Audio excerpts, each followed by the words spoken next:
Hello and welcome to my video. So in this video I'll be reviewing the Winsor Newton Watercolor review. I don't know if I said that correctly, but the name is kind of confusing. So I just said Winsor and Newton. So anyways, so I started by unboxing the little package I got. So it's a pretty small portable watercolor set. I'm pretty sure it's for like on the go, and it's only got the essential colors, like a lot of the primary colors. It has this little brochure with all the colors swatched, but it was on a different like printer paper. It was printed out rather than watercolor paper. So I did start off by swatching all the colors inside of the palette. And then it came with this little tiny transportable brush, and I feel like this palette would be very good if you were on the go for like a car ride or a road trip, which would be very useful to use and just put together like this brush right here. I did enjoy using this brush. It's very small tip, so if you want to draw or paint big, you might want to bring your own paintbrush.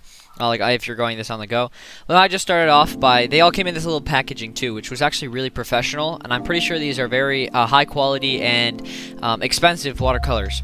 So I started off by unpackaging each one, which took quite a bit, but it was good because, I mean, I've reviewed the koi watercolors in the past, and they didn't come with any like wrapping inside the packaging or like any removable like cups, which I found very useful. So these cups inside the palette, or like these like little bowls, I don't really know what to call them, but they come out, the colors come out, that seems really useful because you can just refill them if you're out, or buy new ones and just put them right inside the palette, or replace colors. So I feel like that would be very useful and a pretty good idea. So I started off by just, as I said before, just swatching on a little piece of paper with the paintbrush. The only complaint I really would have about these watercolors is they didn't have a black inside the palette. They only had a white, which is kind of confusing because I feel like the water of the watercolor would be your white. But anyways, I digress. I'm not really that experienced to use white inside watercolor yet. I've just normally used the primary colors and some basic shading colors. But anyways, but the more I look into this palette, I'm kind of confused why they wouldn't add a black watercolor. And I tried mixing all the colors of the palette, or like tried to mix the darker colors of the palette, I mean, to try to get a black. But I ended up having to use koi watercolors. I used the black, just the black, because I wanted to use these watercolors as much as I could to actually test them on the page. Now, in order to test them, I planned out a piece where it was an astronaut helmet and with just a suit and tie on. I really felt like I just wanted to have fun with this piece and just chillax and relax and just have a good time using these watercolors, just and seeing them in action if I like them or not. And I would say first impressions, I really do like them. They went smoothly down on the paper. The colors were super vibrant. I really liked it. My one mistake was I didn't use any fine liners for this project. I used black, as I said before. I used a black koi watercolor for the outline, but then I used the Winsor Newton watercolors for the the blue suit, the helmet of the character I drew. And then I wanted to use a bigger brush, so this smaller brush, it was good for detail work and really gave a good cartoon style that I wanted, because I wanted to do this a little cartoon or stylized, less realistic. But then I used a bigger brush. I mixed some purple with some red and blue on the palette, which was pretty nice because the colors mixed really well too.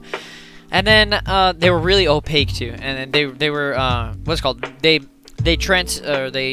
created a nice gradient, I mean.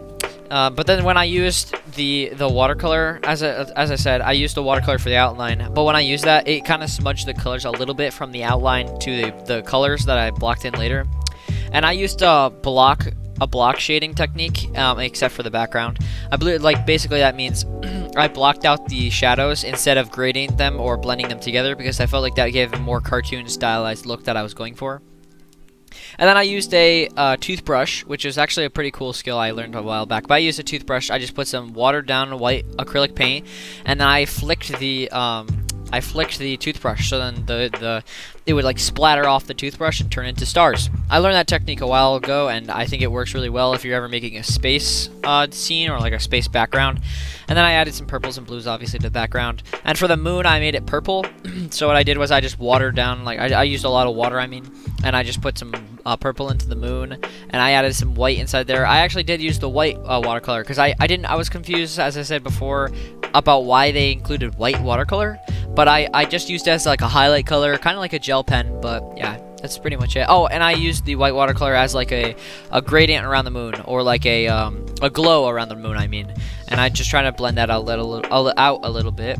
And this was it. This was my project. This is my test. So I really enjoyed these watercolors. I think I will be using them in the future. I just think that the koi watercolors are a cheaper option, and because these koi watercolors are pretty expensive, but and they do give you more colors instead of the koi watercolors. But I think these are better quality, and I really like the paintbrush it came with. You guys can go watch my koi watercolor review too.